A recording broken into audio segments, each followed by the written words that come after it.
இன்றைக்கி வந்து ஸ்கூலுக்கு என்ன குடுத்துட்டேன்னு பார்த்தீங்கன்னாக்கா, சாம்பார், அதுக்கப்புறம் முட்டை சும்மா லைட்டா ஒரு கிரேவி மாரி வச்சுருந்தேன். அத வந்து இன்றைக்கி லஞ்ச் குடுத்து விட்டுட்டேன். நேத்து வந்து சுண்டக்காய் வாங்கியிருந்தேன்.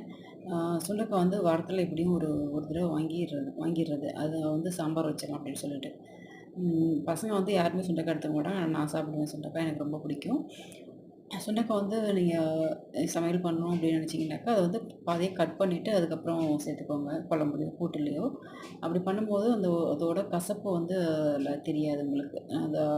அதோட டேஸ்ட் வந்து கசப்பு தெரியாது. அதனால வந்து நான் எப்பவுமே கட் பண்ணி சேர்த்துக்கோங்க. கட் பண்ணி வந்து நீங்க வதக்கும்போது அது ரொம்பவே நல்லாயிருக்கும்.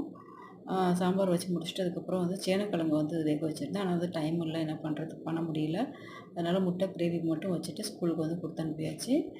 ஆம் ஸ்கூலுக்கு வந்து குடுத்து அனுப்புனதுக்கு அப்புறம் பார்த்தீங்கன்னாக்கா, இன்னைக்கு வந்து ஸ்கூலுக்கு வந்து என்ன குடுத்து விட்டுருந்தேன்னு பார்த்தீங்கன்னாக்கா, சாம்பார் அதுக்கப்புறம் முட்டை கிரேவி செஞ்சு குடுத்து விட்டுருந்தேன். இன்னைக்கு வந்து எந்திரிக்கிறதுக்கு கொஞ்சம் டைம் ஆயிடுச்சு. அதனால வந்து இன்னைக்கு நான் கொஞ்சம் சீக்கிரம் செய்ய முடியல. அதனால அவசர அவசரமா செய்ய வேண்டியதா இருந்துச்சு.